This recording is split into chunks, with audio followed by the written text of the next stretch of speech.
Corona संक्रमितको उचित उपचार हरेक नेपालीलाई खोपको आधार। नमस्कार, यो एभिन्यूज खबरको संकेत हो। तपाई अहिले एभिन्यूज एट 2 मा हुनुहुन्छ। म प्रतिमा धरेल। प्रारम्भमा मूल खबर। राष्ट्रपति भण्डारीद्वारा राजनीतिक दल सम्बन्धी अध्यादेश जारी। एमाले नेपाल समूह र जसपा ठाकुर समूहलाई नयाँ दल दर्ता गर्ने बाटो खुल्यो। सरकारले ल्याएको दल विभाजन सम्बन्धी अध्यादेशको चौतर्फी आलोचना। सत्तारूढ दलकै नेताहरूले जनाए असन्तुष्टि।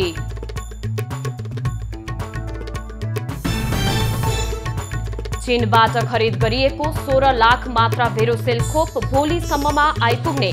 थप 44 लाख मात्रा पनि यसै महिना पठाउने चीनको तयारी। पहिरोका कारण अवरुद्ध बाजुराका मुख्य सडकहरू अझै सञ्चालनमा आएनन्। मर्मतका लागि पहल नहुँदा स्थानीय शास्ति खेप्न बाध्य। र तालिबानका सह-संस्थापक गनी अफगानिस्तान फर्किए। कन्दहार विमानस्थलमा समर्थकहरूद्वारा भव्य स्वागत।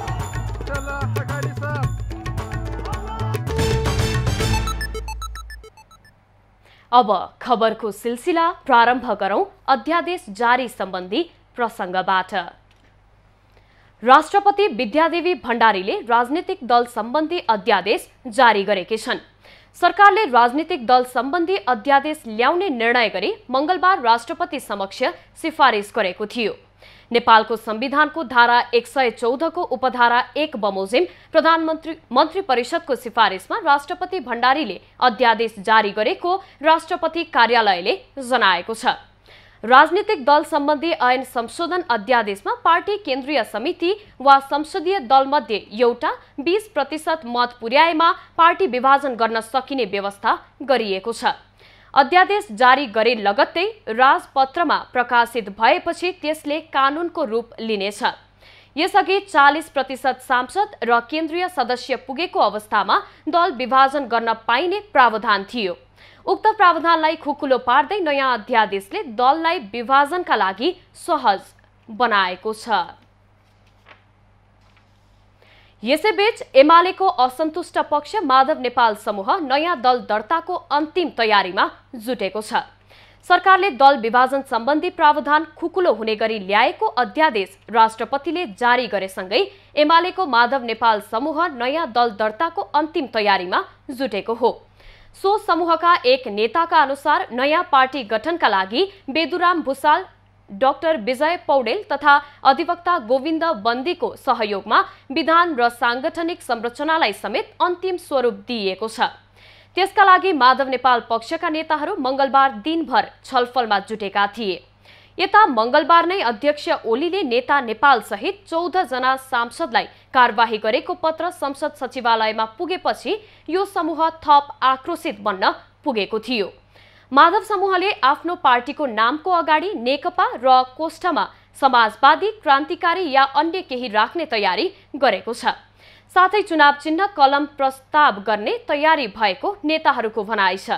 त्यस्तै नयाँ पार्टीको सांगठनिक संरचनामा तत्काल अध्यक्ष र महासचिव सहित केन्द्रीय सदस्य राख्ने सहमति पनि भइसकेको बताइएको छ। यता राष्ट्रपति भण्डारीले राजनीतिक दल सम्बन्धी ऐनलाई संशोधन गर्ने अध्यादेश जारी गरे लगत्तै जनता समाजवादी पार्टी जसपा भित्रको महन्त ठाकुर समूहले नयाँ दल दर्ता गर्ने तयारी गरेको छ। ठाकुर नेतृत्वको नयाँ पार्टीको नाम जनता समाजवादी पार्टी लोकतान्त्रिक राखिने भएको छ। ठाकुर समूहले साइकल छाप चुनाव चिन्ह राख्ने जनाएको छ।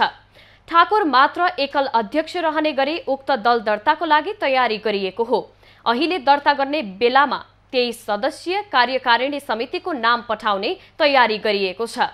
निर्वाचन आयोगमा दल आधिकारिकताको लागि ठाकुर पक्षमा शनाखत गर्ने 16 जना सहित बाँकी रहेका 7 जना सांसदको नाम समेत कार्यकारिणीमा राखिएको छ। साबिकमा राष्ट्रिय जनता पार्टी हुँदा स्थानीय तहमा राजपाले साइकल छाप चुनाव चिन्ह पाएको थियो। दल विभाजन सम्बन्धी अध्यादेशप्रति सत्तारूढ दलका नेताहरूले नै असन्तुष्टि जनाएका छन्। जनता समाजवादी पार्टीका संघीय परिषद अध्यक्ष डाक्टर बाबुराम भट्टराईले प्रधानमन्त्री शेरबहादुर देउबाले ल्याएको दल विभाजन सम्बन्धी अध्यादेश केपी ओली प्रवृत्तिकै पुनरावृत्ति भएको बताएका छन्। संसद अधिवेशन अन्त्य गरेर पार्टी फुटाउन सहज हुने गरी दल विभाजन सम्बन्धी अध्यादेश ल्याउनु अलोकतान्त्रिक भएको डाक्टर भट्टराईको भनाइ छ। उनले संसद अधिवेशन अन्त्य गरेर अध्यादेश ल्याउनु ओली प्रवृत्तिकै निरन्तरता भएको बताएका छन्। जसले गरे पनि यो गलत हो उनले भनेका छन्। ओली प्रवृत्तिका विरुद्ध लडेर वैकल्पिक गठबन्धन निर्माण गर्न आफूहरूले भूमिका खेलेको, तर यही गठबन्धन सरकारले पुरानै प्रवृत्ति दोहोर्याउनु दुर्भाग्य भएको भट्टराईले बताएका छन्। यसैगरी नेपाली कांग्रेसका केन्द्रीय सदस्य गगन थापाले संसद छलेर अध्यादेश ल्याएकोमा सरकारको आलोचना गरेका छन्। उनले चालु अधिवेशन हठात अन्त्य गरेर अध्यादेश ल्याउनु गलत भएको टिप्पणी गरेका छन्। उनले समर्थन गर्ने भए त्यतिबेला विरोध गरेकोमा सार्वजनिक माफी माग्नुपर्ने बताएका छन्। राष्ट्रिय प्रजातन्त्र पार्टीका अध्यक्ष कमल थापाले सरकार अध्यादेशबाट राजकाज चलाउने सोचको समर्थन गर्न नसकिने टिप्पणी गरेका छन्। उनले सरकारले संसदबाट परिमार्जन र सुधार सहित बजेट पास गर्नेतर्फ सक्रियता देखाउनु पर्ने बताएका छन्। यस्तो कार्य गर्न कांग्रेसको सरकार नभएको उल्लेख गरिएको छ।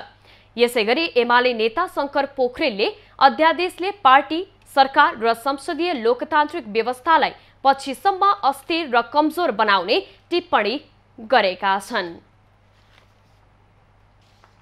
नेकपा माओवादी केन्द्रका अध्यक्ष पुष्पकमल दाहालले केपी ओलीको प्रतिगमनकारी प्रवृत्तिलाई परास्त गर्न विद्रोह गर्नु परेको बताएका छन्। रामवृक्ष यादवको 27औं स्मृति दिवसका अवसरमा बुधबार माओवादी मुख्यालय पेरिस डाँडामा आयोजित कार्यक्रममा दाहालले कम्युनिस्ट आन्दोलनभित्र देखा परेको तानाशाही, निरङ्कुश र आत्मसमर्पणवादी प्रवृत्ति विरुद्ध विद्रोह गरेको बताएका हुन्। अहिले प्रतिगमन परास्त भएको र संविधान तथा राष्ट्रियतालाई रक्षा गर्ने प्रवृत्ति विजयी भएको उनको तर्क छ। तन्त्रको रक्षा गर्ने र राष्ट्रियताको रक्षा गर्ने र समाजवादतिरको यात्रालाई निरन्तर अगाडि बढाउने प्रवृत्ति अहिले फेरि एकचोटि विजयी भएको छ। तर यो अन्तिम विजय भएको होइन, यो यात्रा हाम्रो लामो छ। सबै कम्युनिस्टहरूको सहकार्य आवश्यक रहेको उनको भनाइ थियो।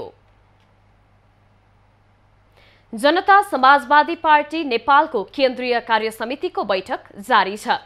काठमाडौँको कालिका स्थान स्थित अमृत भोग पार्टी प्यालेसमा जारी बैठकमा नेता राजेन्द्र श्रेष्ठले पेश गरेको पार्टीको आगामी कार्यदिशा र नेता मृगेन्द्र सिंह यादवले पेश गरेको पार्टीको संगठन सुदृढीकरण सम्बन्धी प्रतिवेदनमाथि केन्द्रीय सदस्यहरूले आफ्नो धारणा राखिरहेका छन्।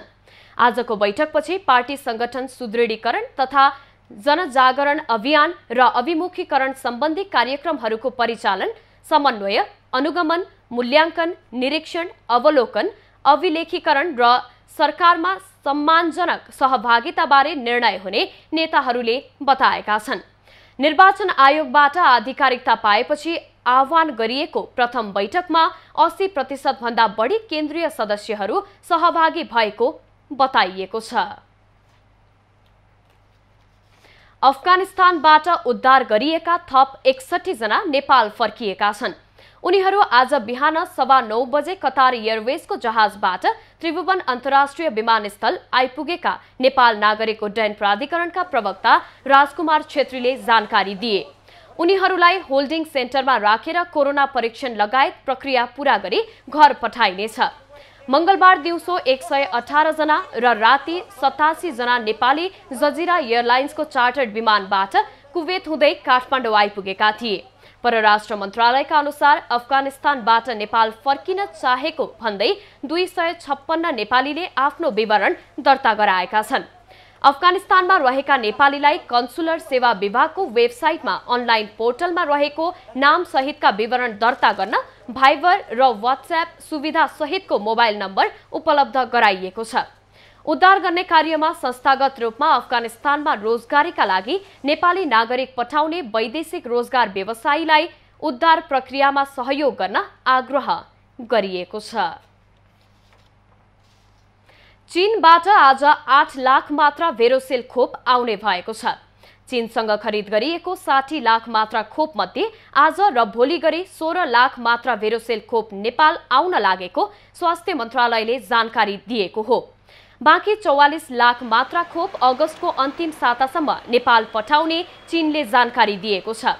यस्तै जापानले कोभ्याक्स मार्फत उपलब्ध गराएको 16 लाख डोज खोप मध्ये बाँकी 7 लाख डोज खोप भदौ 5 र 7 गते काठमाडौँ आउने भएको छ। सो खोप पहिलो डोज कोभिसिल्ड लगाएका ज्येष्ठ नागरिकलाई दिने सरकारको तयारी छ। नेपालमा अहिलेसम्म 24 लाख 48 हजार Covishield, 58 lakh dose Vero Cell, 16 lakh dose Johnson and Johnson र 10 लाख 77 हजार 320 डोज एस्ट्राजेनेकाको खोप भित्रिएको छ। हालसम्म 1 करोड 8 लाख 60 हजार डोज खोप आइसकेको मन्त्रालयले जनाएको छ। अहिलेसम्म 47 लाख 64 हजारले कोरोना विरुद्धको खोपको पहिलो मात्रा लगाएका छन्। दुवै मात्रा खोप लगाउनेको संख्या 35 लाख 86 हजार रहेको छ। अविरल वर्षासँगै गैराती मेलम्ची नदीमा आएको बाढीले थप 3 घर बगाएको छ। मेलम्ची 6 नेपाने बगरको 3 घर बगाएको स्थानीयले बताएका छन्। बाढीले स्थानीय कृष्णबहादुर थापा, भोजबहादुर थापा र दिपेश थापाको घर बगाएको छ। थप घर र बाटो समेत जोखिममा रहेको बताइएको छ। यी घर यस अघिको बाढीले जोखिममा रहेका र सामान तथा मानिस अन्यत्र सारिसकेको जिल्ला प्रहरी कार्यालयका सूचना अधिकारी प्रहरी नायब उपरीक्षक दीक्ष कुमार बस्नेतले जानकारी दिए। गत साउन 16 पछिको बाढीले अहिलेसम्म 111 घर टहरा बगाइसकेको छ। गत असार 1, साउन 16 पछिका निरन्तर बाढीले 5 जनाको मृत्यु भएको छ भने 6 जना घाइते भएका छन्। 20 जना बेपत्ता रहेका छन्। मेलम्ची नदी तटीय क्षेत्रका सयौं घर, खेत, पुल तथा सडक जोखिममा रहेका छन्।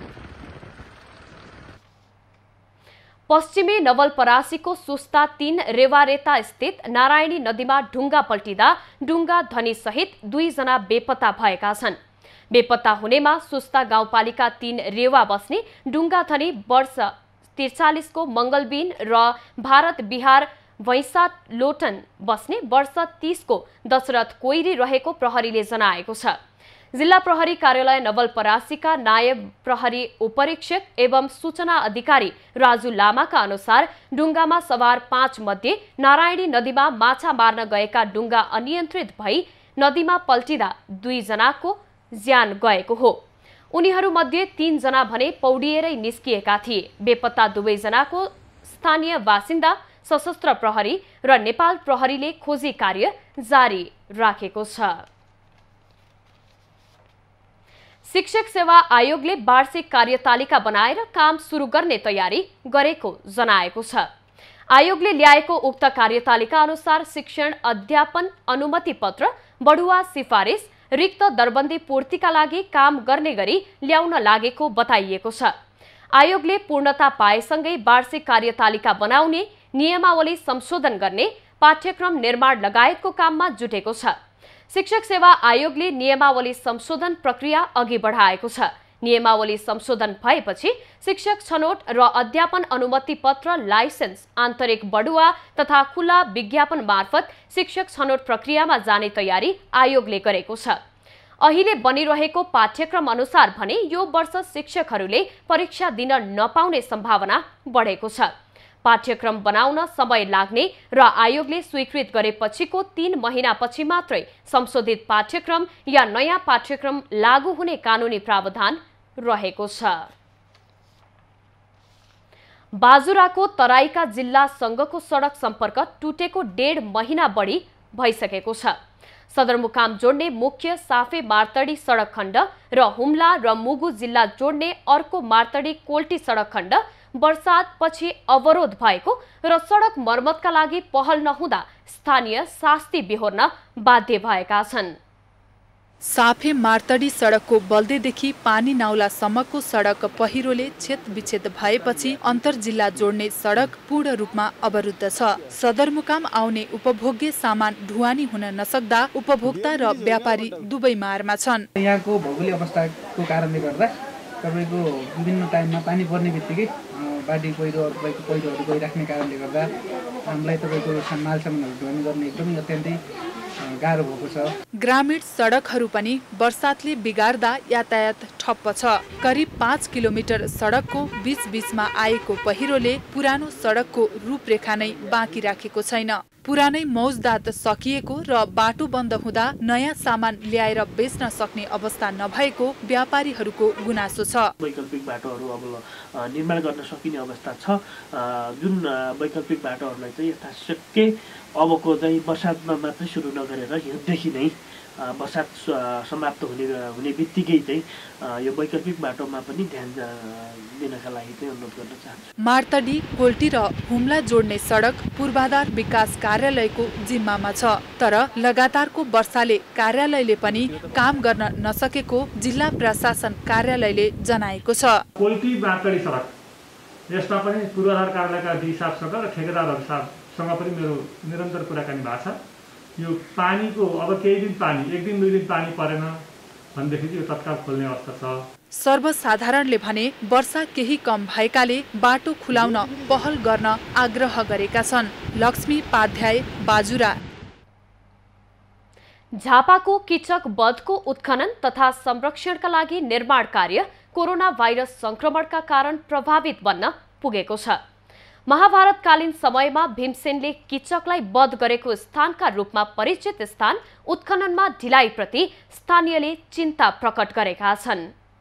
धार्मिक ऐतिहासिक महत्व बोकेको पर्यटकीय क्षेत्र किचक बधको उत्खनन तथा संरक्षणका लागि विनियोजन भएको बजेट समेत उत्खनन तथा संरक्षणका लागि निर्माण गर्न नसकिएको बताइएको छ। कोरोना भाइरसका कारण उत्खनन तथा निर्माण कार्य गर्न नसकिएको किचक बध संरक्षण समितिले जनाएको छ। किचक बध क्षेत्रको अवलोकन गर्दै समयमा उत्खनन सक्न सहयोग गर्ने प्रतिबद्धता समेत समितिले गरेको छ। अलिकति यो कोभिड-19 को कारणले अलिकति अब मान्छेको आवत जावत केही नहुने, अब जमघट नपाइने र त्यसै कारणले पनि यो हाम्रोमा उत्खननको कारण पोहोरको साल 50 लाख थियो, कोभिडको कारणले त्यो उत्खनन हुन सकेन। आन्तरिक पर्यटन पुनरुत्थान समितिले प्रदेश 1 को पर्यटकीय क्षेत्रको अध्ययन अवलोकन समेत गरेको छ। धार्मिक महत्व राख्ने ऐतिहासिक क्षेत्र किचक बधको उत्खनन संरक्षणका लागि गुरु योजना बनाइएको भए पनि योजना अनुसार काम गर्न नसक्दा आएको बजेट समेत फ्रिज भएको छ। इटा बनाउनु पर्ने इटै बनेन। अब कोभिडको कारणले इटा इन्डियनबाट लेबरहरू आएन, इटा बनेन। यो साल पनि पैसा ल्याक्स। पर्यटकीय क्षेत्रको अध्ययन अवलोकन गरेर पर्यटकीय क्षेत्रलाई देश विदेशमा प्रचार प्रसार गर्नका लागि आन्तरिक पर्यटन पुनरुत्थान समिति प्रदेश नम्बर 1 ले सक्रियता बढाएको छ। हामीसँग तराईमा यो छ, पहाडमा यो छ, हिमालमा यो छ भन्ने किसिमको एक किसिमको यो पहिचानको लागि हामीले यो विभिन्न ठाउँहरूमा कमसेकम 1-2 वटा यो भ्रमणको रूपमा भए पनि, एउटा अध्ययनको रूपमा भए पनि र प्रचारको रूपमा भए पनि केही साथीहरू मिलेर हामीले यसरी यो विभिन्न ठाउँहरूको भ्रमण गरिरहेका छौँ। गुप्तवासका क्रममा विराट राजाका सेनापति किचकले द्रौपदीमाथि कुचेष्टा राखेपछि भीमसेनले किचकको वध गरेको स्थानका रूपमा किचक वधलाई लिने गरिएको छ। त्यस ठाउँलाई धार्मिक ऐतिहासिक पर्यटकीय क्षेत्रका रूपमा विकास गर्ने लक्ष्य सहित केही पार्क बनाउने, पोखरी संरक्षण गर्ने लगायतका काम गर्ने गरी गुरु योजना बनाइए पनि लक्ष्य अनुसार काम गर्न नसकिएको हो। इटहरी ब्युरोको रिपोर्ट। खबरको सिलसिला अझै जारी छ, हामी सँगै रहनुहोला। अब बाँकी खबर। व्यावसायिक रूपमा कृषि पेशा अपनाउने हो भने कमाउनका लागि विदेश जानु पर्दैन भन्ने उदाहरण मोरङको बलियाका किसान नवीन दाहाल बनेका छन्। राम्रो कामका लागि युवाहरू विदेश पलायन भइरहेको समयमा दाहाल भने घरमै कृषि मार्फत राम्रो कमाई गरिरहेका छन्। विशेष खबरको साथमा plumber CPVC Pipes and fittings, विश्वास प्लम्बिङ को। शिवम सिमेन्ट, भरोसा अटुट सम्बन्धको।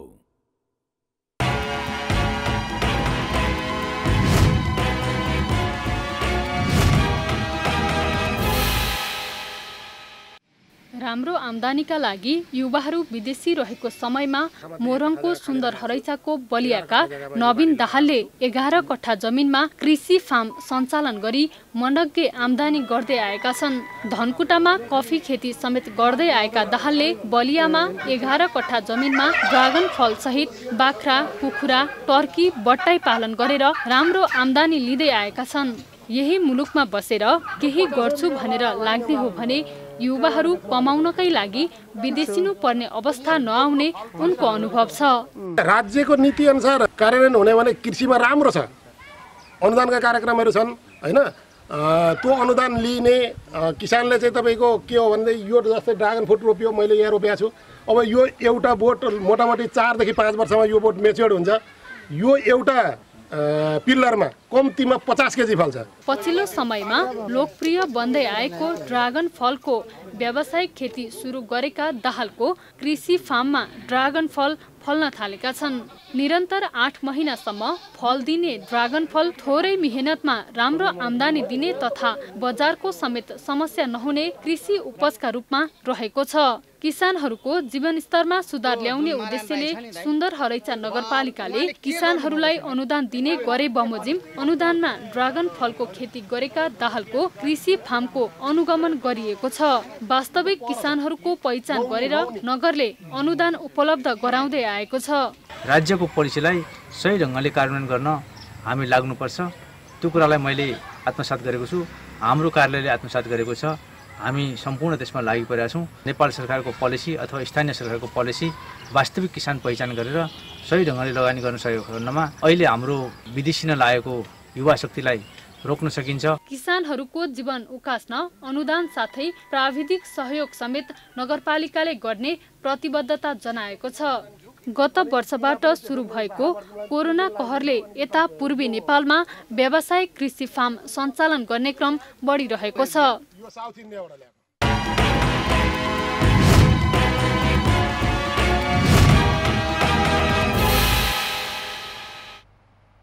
केपी ओली सरकारले भूमि सम्बन्धी ऐन संशोधन गरेर कम्पनीको स्वामित्वमा रहेको हदबन्दी भन्दा बढी जग्गा सट्टापट्टा गर्न पाउने निर्णय गरेको थियो। तर प्रतिनिधि सभाको कृषि, सहकारी तथा प्राकृतिक स्रोत समितिले अघिल्लो सरकारको निर्णय कार्यान्वयन नगर्न सरकारलाई निर्देशन दिएको छ। केपी ओली नेतृत्वको सरकारले कम्पनीको नाममा रहेको हदबन्दी भन्दा बढी जग्गा सट्टापट्टा गर्न पाउने गरी प्रचलित ऐन संशोधन गरेको थियो। त्यसपछि गिरिबन्धु चिया बगानको हदबन्दी भन्दा बढी रहेको जग्गा सरकारलाई फिर्ता गर्नु पर्नेमा सट्टापट्टा गर्न पाउने निर्णय मन्त्री परिषदबाट भएको थियो। यो निर्णयको चौतर्फी विरोध भइरहेको छ। सडकदेखि सदनसम्मै चर्चा पाएको यो विषयले मंगलबार प्रतिनिधि सभाको कृषि, सहकारी तथा प्राकृतिक स्रोत समितिले सो निर्णय तत्काल कार्यान्वयन नगर्न निर्देशन दियो। गिरिबन्धु टी स्टेट प्राली झापाको स्वामित्वमा रहेको जग्गा सट्टापट्टा वा स्थानान्तरणको लागि भएको स्वीकृतिप्रति समितिको गम्भीर ध्यान आकर्षण भएको छ। तसर्थ उक्त निर्णय कार्यान्वयनमा नगराउन निर्देशन गर्ने। गिरिबन्धु चिया बगानको सरकारबाट जग्गा बिक्रीको अनुमति लिन लामो समयदेखि लबिङ गर्दै आएको थियो। मंगलबार सिंहदरबारमा बसेको समितिको बैठकले हदबन्दी भन्दा बढी जग्गा राख्ने उद्योग प्रतिष्ठान र प्रतिष्ठानले राखेका जग्गाहरूको विस्तृत विवरण 1 महिनाभित्र समितिमा पेश गर्न समेत सरकारलाई निर्देशन दिएको छ। उद्योग प्रतिष्ठान, कम्पनी वा संस्थाको नाममा के कति परिणाममा कुन प्रदेश, जिल्ला वा पालिकामा हदबन्दी भन्दा धेरै जग्गा रहेका छन् सोको विस्तृत विवरण 2078 भदौ 31 गते भित्र समिति समक्ष पेश गर्ने। बैठकले कानूनले तोकिएको भन्दा बढी जग्गा सरकारको भएको भन्दै यस सम्बन्धी नीतिगत तथा कानून व्यवस्था पुनरावलोकन गरी उक्त जग्गाको व्यवस्थापनका लागि आवश्यक मस्यौदा 3 महिनाभित्र पेश गर्न भूमि व्यवस्था मन्त्रालयलाई निर्देशन दिने निर्णय गरेको छ। बर्दियाको बढैयाताल गाउँपालिकामा सरकारको नाममा जानुपर्ने जग्गामा चलखेल भएको छ। व्यक्तिको नाममा रहेको जग्गा भोग चलन गर्ने कोही नहुँदा बेवारिसे बनेपछि किर्ते आफन्त खडा गरी हडप्न खोजेको स्थानीयले बताएका छन्। बर्दियाको बडैयाताल गाउँपालिकाको मैनापोखर वडा नम्बर 6 स्थित बाँसगढी सडक खण्डको विभिन्न 6वटा कितामा रहेका 2 बिघा 15 कट्ठा भन्दा बढी जग्गा भूमाफियाले हत्याउन खोजेको छ। सरकारको नाममा रहनुपर्ने उक्त जग्गा भूमि सुधार तथा मालपोत कार्यालय बर्दियाले गैर नेपाली जैनब तेलीका छोरा सैजान अली तेलीका नाममा नामसारी गरेपछि चलखेल भएको तथ्य खुलेको हो। उनको 2043 साल कार्तिक 25 गते मृत्यु भएको र चिर्कुको पत्नी सकिना तेलीको पनि 2055 भाद्र 25 गते मृत्यु भएको सिफारिस बडैयाताल गाउँपालिका वडा नम्बर 6 कार्यालयले मालपोत बर्दियालाई जानकारी गराएको छ। दुवै दम्पतिबाट कुनै सन्तान नभएको वडा कार्यालयको सिफारिसमा उल्लेख गरिएको छ। जैनब तेलीलाई जग्गा धनी मृतक चिर्कु तेलीको भान्जी नाता कायम गरी सम्पूर्ण जग्गा उनैको नाममा पास गर्ने भनी सिफारिस गरिएको छ। तर भान्जी जैनब तेली नेपाली नागरिक नभएको सिफारिसमा स्पष्ट छ। गैर नेपाली नागरिकको नाममा जग्गा पासका लागि सिफारिसमा लेखिएका कारण अनियमितता भएको ठहर स्थानीयले गरेका छन्। उसको नाता प्रमाणित गरेर जुन नाता प्रमाणित दिए अनागरिक भन्ने हिसाबले नाता प्रमाणित गर्दाखेरि यसमा चाहिँ यो अनियमितता भएको भन्ने हामीलाई लागेको। पास गरिएका जग्गा मध्य गुलरिया मैनापोखर सडक खण्डको बाँसगढीतर्फ जाने सडकमा रहेको करोडौँ मूल्य बराबरको 13 कट्ठा जग्गा अञ्जना दाहालको नाममा पास भएको देखिएको छ। 2077 साल चैत 9 गते अञ्जना दाहालको नाममा पास भएको उक्त जग्गा भोलिपल्टै पुनः सैजात अली तेलीको नाममा पास भएकाले सो जग्गा काण्ड रहस्यमय बनेको छ। जग्गा धनी पछिको हकवाला कोही पनि नभएका कारण जग्गा बेवारिसे भएको स्थानीयको दाबी छ। 52 सालको महासर्वेले समेत जग्गा त्यत्तिकै छाडेकाले जग्गा बिक्रीका लागि भूमाफिया लागि परेको स्थानीयको भनाइ छ। बेवारिसी जग्गालाई स्थानीय सरकारको मिलोमतोमा पूर्जा लिएको यो छ। गैर कानुनी किसिमबाट पूर्जा लियो, यसलाई बदर गर्नुपर्छ भनेर लागेको अवस्था। अनुसन्धानबाट जालसाजी भएको पाइएमा जग्गा पास रोक्का हुने बताइएको छ। दाबी विरोध कसैको आएको थिएन। तत्पश्चात पनि हामीले सबैलाई सूचना जानकारी चाहिँ पठाएका थियौँ स्थानीय सरकार वडाहरूमा। त्यो सार्वजनिक भयो होला र चाहिँ कहाँ प्रतिवाद गर्न पाउने मान्छेहरूले गर्नुभएको होला। स्थानीयले जग्गाको विषयमा सत्य तथ्य अनुसन्धान गर्नुपर्ने बताएका छन्। हजुवाको भरमा र आर्थिक चलखेलमा सरकारी जग्गा व्यक्तिको नाममा नामसारी गर्न खोजिएकोमा आपत्ति जनाइएको छ। दुर्गा आचार्य, बर्दिया। पाल्पा, गुल्मी र स्याङ्जा जोड्ने 3 मुखे पुल निर्माण कार्यले केही समय यता तीव्रता पाएको छ। एसियाकै नमुना झोलुङ्गे पुल देशकै 4 मध्येको एक प्रसिद्ध रेडी धार्मिक क्षेत्र जोड्ने गरी 4 वर्ष अघि निर्माण सुरु भएको हो। पाल्पा तानसेन नगरपालिका 14, रुरु गाउँपालिका 1 र स्याङ्जा कालीगण्डकी गाउँपालिका 1 मा निर्माण हुने गरी झुलुङ्गे पुलको डिजाइन गरिएको छ। पटक पटक ठेकेदारले विभिन्न बहाना गरी निर्माण कार्यमा ढिलाइ गरेको पुल पछिल्लो समयमा भने केही तीव्र बनेको छ। 3 मुखे पुल शिलान्यास भएको 4 वर्षसम्ममा पनि कुनै काम अगाडि नबढ्दा स्थानीय निराश थिए। एबी न्युज खबरले पटक पटक पुल निर्माणका विषयमा प्रश्न उठाएपछि पुल निर्माणले गति लिएको भन्दै स्थानीय खुसी भएका छन्। पुलको पाल्पातर्फको लट्ठा र हिँडे पाता जोड्ने काम लगभग सम्पन्न हुन लागेको छ। कालीगण्डकी नदीमा आएको बाढीले केही पुल निर्माणका सामग्री बगाएको र लट्ठाहरू बटारिएको हुँदा निर्माणमा केही ढिलाइ भएको हो। पानीको सतह उच्च रहेकाले स्याङ्जा क्षेत्रको काम ढिलो भएको छ। गुल्मीतर्फको भने सुरु हुने क्रममा रहेको छ। कुल 540 मिटर लम्बाइ रहने पुलका प्रत्येक 3वटा लट्ठाहरूको लम्बाइ 180 हुने व्यवस्था रहेको छ। 3 मुखे पुल निर्माणको जिम्मा नयाँ बाटो रुबिना मना जेबी निर्माण कम्पनीले 2071 साल असार 10 गते ठेक्का लिएको थियो। पुलको निर्माण लागत 9,88,26,300 रहेको छ। सम्झौता अनुसार 2074 असार 9 गते नै पुल निर्माण भएर हस्तान्तरण गर्नुपर्ने भए पनि सो अनुसार काम हुन सकेको छैन। अनिल लिगल, पाल्पा। कोरोना संक्रमणबाट बच्न मास्कको प्रयोग, भौतिक दूरी तथा बारम्बार हात धुन आवश्यक छ। यी मध्ये वयस्कले जस्तो 5 वर्ष मुनिका बालबालिकाले मास्कको सही प्रयोग गर्न सक्दैनन्। त्यसैले 5 वर्ष मुनिका बालबालिकालाई मास्कको प्रयोग गर्न लगाउने भन्दा पनि भौतिक दूरी कायम गराउनु पर्ने सुझाव चिकित्सकहरूले दिएका छन्। नेपालमा कोरोना भाइरसको प्रकोप बढ्दै जाँदा संक्रमित हुने बालबालिकाको संख्या पनि बढ्दै गएको छ। कोरोनाबाट जोगिनका लागि मास्कको प्रयोग सबैभन्दा प्रभावकारी उपायका रूपमा लिइन्छ। तर मास्कको प्रयोग गर्न 5 वर्ष मुनिका बालबालिकाले नजान्ने भएकाले यो उपाय प्रभावकारी नहुने चिकित्सकहरू बताउँछन्। राम्रोसँग मास्क लगाउन नसक्ने 5 वर्ष मुनिकोले उनीहरूले नाक मुख छोपेर राम्रोसँग नलगाउने र कहिले खेलाउने, यता छुने उता छुने, टच गर्ने त्यो नर्म्सहरू मेन्टेन गर्न सक्दैन एउटा कुरा। त्यसकारण त्यस्तो माथि त अभिभावकको निगरानीमा गर्नुपर्छ। बालबालिकालाई अस्पताल वा भिडभाड हुने स्थलमा जानै पर्ने अवस्थामा अभिभावकले भौतिक दूरी कायम गराउन आवश्यक रहेको छ। 5 वर्ष भन्दा माथिका उमेर समूहका बालबालिकाले सुरक्षित तरिकाले प्रयोग गर्न सक्छन् भने मात्र मास्कको प्रयोग गर्न उचित हुने चिकित्सकको सुझाव छ। किन नै भिडभाडमा जानु पर्यो, किन नै बाहिर जानु पर्यो हैन, र जानै परेमा सुरक्षित भएरै जानुपर्छ। मास्कको अल्टरनेटिभ भनेको सोसियल डिस्टेन्स, ह्यान्ड वासिङ है, आफू क्लिन बस्ने, त्यही हो। र कहिलेकाहीँ चाहिँ कस्तो हुन्छ नि, बाललाई त्यति साह्रो सङ्क्रमण नभए पनि उनीहरू चाहिँ अग्लै सार्छन्।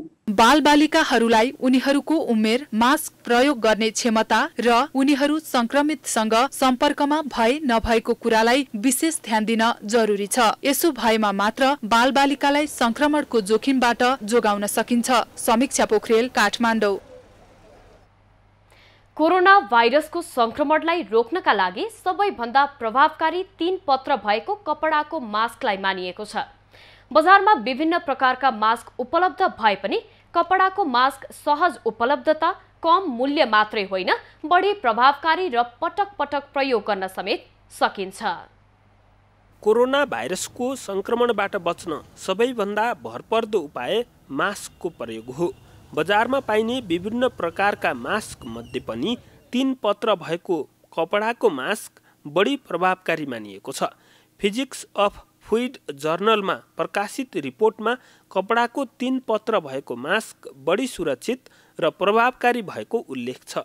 कागजी मास्कमा कम सुरक्षित हुने विज्ञहरूको भनाइ छ। दूरदराजहरू ठाउँमा सस्तोको रूपमा प्रयोग भइराखेको छ, जसलाई धोएर फेरि प्रयोग गर्न सकिने, तर पनि कपडामा 3टा लेयर भएको होइन, त्यसमा चाहिँ भएको सबैभन्दा राम्रो एउटा मात्रै लेयर भएको, एउटा मात्रै कपडा एक तह मात्रै प्रयोग गर्दाखेरि त्यसले बचावट गर्न सक्दैन रोगबाट। कोरोना रोक्न N95 र सर्जिकल मास्क प्रभावकारी भनिएको छ, तर बिरामीले यो मास्क लगाइराख्दा मास्कमा भाइरस टाँसिने र बिरामी आफैले त्यो भाइरस साससँगै लिन सक्ने खतरा रहेको छ।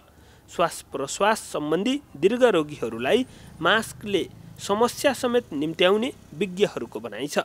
कुनै रोगीले सास फेर्दाखेरि त्यही मास्कमा अड्केर बस्ने होइन, कीटाणुहरू जीवाणुहरू फेरि मल्टिप्लाई भएर त्यहीँबाट मल्टिप्लाई भएर फेरि हामीले स्वयं व्यक्तिले नै त्यसलाई सास प्रश्वासबाट भित्र लिने। कोरोना भाइरसको विरुद्धमा खोप लगाइसकेकाहरूलाई पनि कोरोनाको जोखिम कायम नै रहन्छ। त्यसकारण पनि कोरोनाबाट जोगिने उपाय भनेको मास्कको प्रयोग र भौतिक दूरी कायम राख्नु आवश्यक छ। घनश्याम तामाङको रिपोर्ट। चाडपर्व नजिकिएसँगै सुनसरीको धरानमा बजार अनुगमन सुरु भएको छ। वर्षभरि सुतेर बस्ने र पर्व आएपछि सुरु हुने पटके अनुगमनले यो वर्ष पनि निरन्तरता पाएको हो। चाडपर्व नजिकिँदै जाँदा धरान उपमहानगरपालिकाका अनुगमन समितिले अनुगमनलाई तीव्रता दिएको छ। यसै क्रममा धरानमा सञ्चालन भएका मासु पसलमा सोमबार र मंगलबार समितिले अनुगमन गरेको छ। अनुगमनका क्रममा मासु पसलमा अनुगमन गर्दा अधिकांशले मासु पसल खाटमा राखेर बिक्री गर्ने गरेको, फ्रिजको प्रयोग नगरेको, व्यावसायिक प्रमाणपत्र नभएको र मापदण्ड अनुसारको बधशाला नभएको पाइएको छ। उपमहानगरपालिकाले उपप्रमुखको संयोजकत्वमा गठन गरेको अनुगमन समितिले धरानका अधिकांश व्यावसायिक फर्महरूमा अनुगमन गरेको हो। मापदण्ड पालनामा ध्यान नदिने तर पटके अनुगमन मात्रै गर्ने परिपाटीले मासुको गुणस्तरीयता कायम हुन सकेको छैन। मासु पसलमै पशुवध गर्दा आसपासमा समेत दुर्गन्ध फैलने गरेको छ। व्यवसाय नगरोस् भन्ने हाम्रो चाहना होइन, व्यवसाय गर्न पाउनुपर्छ, तर व्यवसाय गर्दाखेरि असर नपर्ने किसिमले व्यवसाय गर्नुपर्छ। जनस्वास्थ्य बाटो हिँड्ने, मर्निङ वाक गर्ने, इभिनिङ वाक गर्ने, सागसब्जी खरिद बिक्री गर्न जाने, स्वास्थ्यमा खेलवाड नगरिकन तपाईँ आफ्नो व्यवसाय गरोस्। उपभोक्ता र बजारका बासिन्दाले मासुको गुणस्तर र बिक्रीमा प्रश्न उठाउने गरे पनि व्यापारीहरू भने त्यसलाई स्वीकार्न तयार छैनन्। धरान मासु व्यवसायी संघले बजारमा सुधार हुँदै गएको दाबी गरेको छ। मासु व्यवसायी संघको तर्फबाट त हामीले एकदमै धरानमा चाहिँ अब उपभोक्ताहरूलाई हेल्दी मासु, स्वस्थकर मासु नै हामी दिनुपर्छ भनेर नै हामी लागि परेका छौँ र हामीले विभिन्न समयमा विभिन्न कालखण्डमा हामीले यो विषयमा चाहिँ हाम्रो यहाँ धरानको चाहिँ मासु व्यवसायीहरूले हामीले सचेतनात्मक कार्यक्रमहरू पनि गरेका छौँ। मासु व्यवसायी संघले 3 वर्ष अगाडि नै धरानमा सञ्चालनमा रहेका मासु पसललाई प्रक्रियागत रूपमा मापदण्डमा ल्याउने घोषणा गरेको थियो, तर जति पटक अनुगमन गरे पनि बजार नसुध्रिएको उपमहानगरपालिकाको भनाइ छ। दर्ता नभएको, त्यसपछाडि गुणस्तर नभएको मासु चाहिँ बिक्री वितरण गरिराखेको, त्यसपछाडि त्यहाँका मासु पसलमा हुनुपर्ने न्यूनतम मापदण्डहरू पनि पुरा नभइकन मासुको बिक्री वितरण गरिराखेको पनि देखियो। यो पिण्डेश्वर चोक र बुढा सुब्बा चोकको एरियाको चाहिँ सुधार भएको छैन। त्यसले गर्दा हामीसँग अब एउटै मात्र विकल्प छ कि मासु पसल बन्द गर कि मासु पसल सुधार गर। मासु पसल सञ्चालकहरूले भने आर्थिक अभावका कारण पसल व्यवस्थित गर्न नसकेको गुनासो गरेका छन्। अनुगमन समितिले भने व्यवस्थित रूपमा सञ्चालन नहुने पसल बन्द गर्ने चेतावनी दिएको छ। विनय प्रधान, धरान। डोटीको पूर्वी चौकी गाउँपालिका 2 बगलेक आन्तरिक पर्यटकको आकर्षणको केन्द्र बन्दै गएको छ। जिल्ला सदरमुकाम सिलगढीदेखि करिब 10 किलोमिटर सडक कालोपत्रे भएपछि बगलेक आन्तरिक तथा बाह्य पर्यटकको रोजाइमा पर्न थालेको हो। दैनिक सयौंको संख्यामा यहाँ पर्यटकहरू पुग्ने गरेका छन्। सडकको सहज पहुँच नहुँदा पहिला बगलेक पुग्न त्यति सजिलो थिएन। अहिले सुदूरपश्चिम प्रदेश सरकारले जिल्ला सदरमुकामबाट जिग्राना जोड्ने सडक कालोपत्रे हुन लागेपछि आधा घण्टाको यात्रामा पुग्न सकिने भएको छ, जसले गर्दा शनिबारको दिन सरकारी तथा गैर सरकारी संस्थाका कर्मचारीहरूको समेत घुइँचो देखिने गर्दछ। यहाँको स्थानीय निकायले अलिकति यसलाई चाहिँ डेभलप गर्न सक्यो, अलि व्यवस्थित गर्न सक्यो भने पर्यटकीय स्थलका रूपमा सम्भावना बोकेको ठाउँ लाग्यो। राम्रोसित यही पर्वमा यस्तो मान्छे आउने नलाग्दा भन्ने यस्तो जहिले कसैले भन्ने आफ्नो गाई भैँसी पनि हाम्रो चोद्दो थियो तर बन्द गरेका थिएन। अब अहिले जे पनि हामीले सब राम्रो पर्यटन क्षेत्र आउने भनेर अहिले बरादिले पनि सरकारको सवारी भयो चौरमा। खप्तड जाने मूल बाटो बीचमा रहेको बगलेक खप्तडकै झल्को दिने गरेका पाटनका कारण यसलाई मिनी खप्तडको उपमा समेत दिने गरिएको छ। खप्तड जस्तै पाटन हरियाली भएका कारण पनि पर्यटकको रोजाइमा पर्न सफल भएको हो। सबैभन्दा सुन्दर ठाउँ बगलेकमा चाहिँ यहाँको आर्थिक रूपमा पनि उन्नति प्रगति हुन्छ होला जस्तो मलाई लाग्दछ। साँच्चै भन्ने हो भने यो नसोचेको छोटै समयमा पनि एक किसिमको चर्चा परिचर्चा बटुल्न सफल भएको छ। यहाँ आउँदा पनि आयु बढ्छ कि जस्तो फिलिङ्स हुन्छ क्या, त्यस्तो किसिमको लागेको छ। भनेको कस्तो रहेछ सबै मान्छेकोबाट सुन्दाखेरिमा मलाई एकदम पछिटो जाउँ भन्ने फिल भयो क्या। तर आएपछि एकदम रमाइलो रहेछ गाउँ, रमाइलो पनि लाग्यो अनि मान्छे पनि धेरै आउने रहेछन् भन्ने पनि लाग्यो है। एकदम रमाइलो लाग्यो। यहाँको खास महत्त्व भन्नाले अब यहाँको डाँडाकाँडा भयो होइन, हरियाली भयो, फेरि चिसो पनि भयो, सिनहरू राम्रो लाग्यो मलाई। बगलेकको थप विकास र प्रचार प्रसारको लागि वडा कार्यालय अहिले लागि परेको छ। सीमित स्रोत साधन भए पनि बगलेकको थप विकास कसरी गर्न सकिन्छ भनेर स्थानीय सरकारले सरकारवालासँग छलफल थालेको छ। कतिसम्म चाहिँ हामीले काम गर्न सक्यो, कति सकेन त्यो चाहिँ फरक कुरा हो। तैपनि हामीले चाहिँ अब यहाँ पर्यटकहरूलाई आउँदाखेरि अब हामी निर्वाचित भए पश्चात पनि अब अहिले चाहिँ यहाँसम्म पिच रोडको कुराहरूदेखि लिएर यहाँ चाहिँ अब तपाईँको यो बाराई मन्दिरको संरक्षण, ताल संरक्षणदेखि लिएर यहाँ चाहिँ पर्यटनका घरहरूदेखि लिएर थुप्रै कुराहरू चाहिँ हामीले कार्यक्रम अगाडि बढाएका छौँ। कतिपय ठाउँमा पर्यटक भित्र्याउन थुप्रै लगानी गर्ने गरिन्छ, तर पनि पर्यटक आउँदैनन्। प्रचार प्रसार बिना छोटो समयमा पर्यटकको रोजाइमा परेको यो ठाउँलाई थप आकर्षणको केन्द्र बनाउन स्थानीय परिकार, संस्कृति झल्कने परम्परागत वेशभूषाको संरक्षणमा समेत जोड दिनुपर्ने देखिन्छ। तेजु ओली, डोटी। सरकारले स्मार्ट सिटीको रूपमा विकास गर्ने घोषणा गरेको सर्लाहीको मलङ्गवामा पूर्वाधार निर्माणको अवस्था भने दयनीय रहेको छ। सडक र नालाको उचित व्यवस्था गर्न नसक्दा सडक नै पोखरीमा परिणत हुने गरेका छन्। सर्लाही जिल्लाकै सबैभन्दा पुरानो नगर भएर पनि सदरमुकाम मलङ्गवाको अवस्था भने दयनीय रहेको छ। सदरमुकाम मलङ्गवा नगरपालिका हो। यस नगरपालिकाका जनता निकास बिनाको विकासका कारण समस्या भोग्न बाध्य भएका छन्। स्मार्ट सिटीको रूपमा परिकल्पना गरिएको नगरका प्रत्येक वडामा पक्की सडक निर्माण गरिए पनि ढलको उचित व्यवस्थापन नहुँदा निकासको समस्या हुने गरेको छ। निकास नभएर सडक नै जलमग्न हुने अवस्थामा प्राय सबै ठाउँमा छ। विकास नामको केही चिज छैन। यहाँ त के हो भने अगाडि त अझै पानी छ। अनि हाम्रो वडा अध्यक्षहरूले अनि यहाँको मेयरहरूले के विकास गर्नु छ? कोई भी माने मतलब नहीं है। यहाँ पर हमारा लोग यहाँ पे इतना दिक्कत हो रहा है, इतना नागरिक गिर रहा है, किसी का कपास फूट रहा है, किसी का नाक फूट रहा है।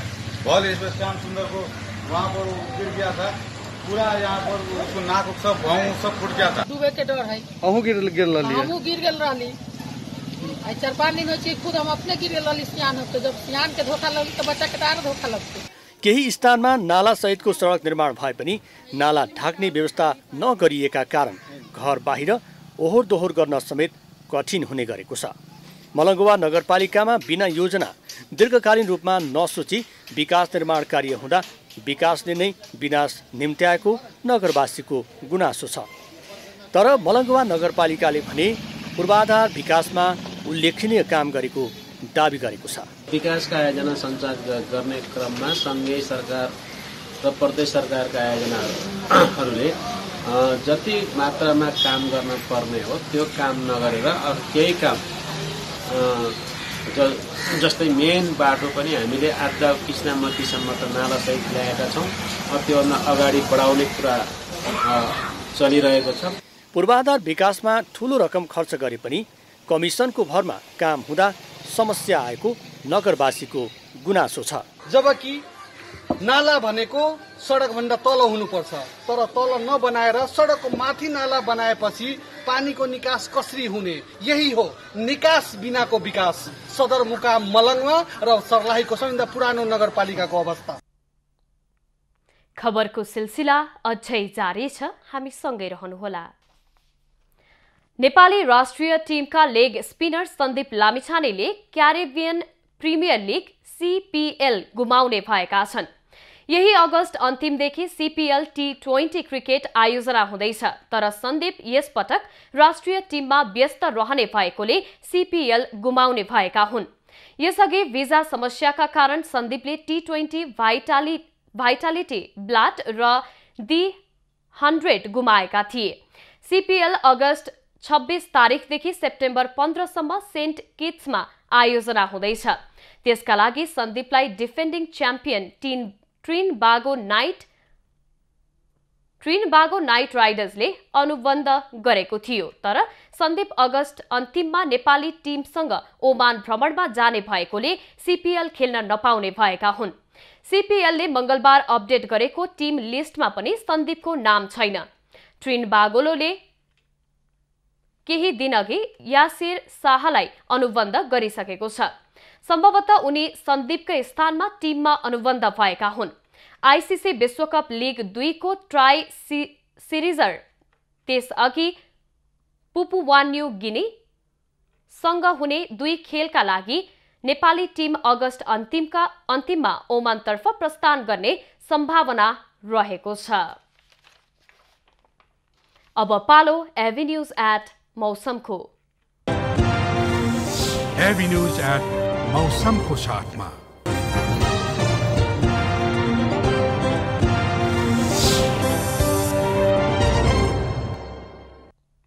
हाल देशभर सामान्यदेखि पूर्ण बदलिरहेको छ। लुम्बिनी र गण्डकी प्रदेशका केही स्थानहरूमा र बाँकी प्रदेशका थोरै स्थानमा हल्कादेखि मध्यम वर्षा भइरहेको छ।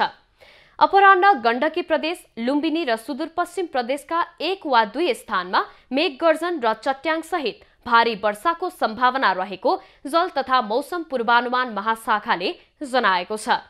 काठमाडौँ उपत्यकाको आजको अधिकतम तापक्रम 29 डिग्री सेल्सियस र न्यूनतम तापक्रम 21 डिग्री सेल्सियस बीच रहने अनुमान छ। आज सूर्योदय बिहान 5:35 भयो भने सूर्यास्त साँझ 6:39 हुनेछ।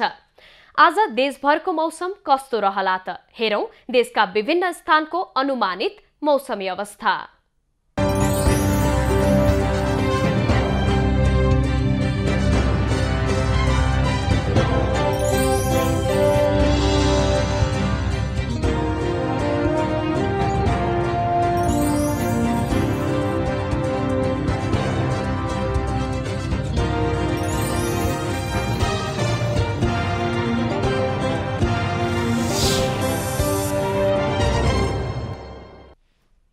अहिलेलाई खबरको क्रम यति नै। एभी न्यूज खबरका यी सहित अन्य विस्तृत खबरका लागि www.avnews.tv लग अन गर्न सक्नुहुनेछ।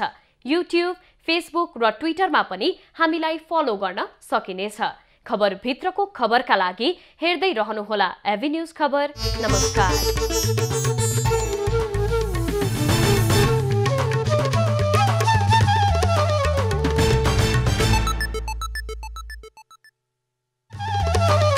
एभी न्यूज एप 2 को साथमा डिश होम गो मार्फत मोबाइलमै टिभी हेर्नुहोस्। डिश होम, खुशीको कनेक्सन। नेपाल कलेज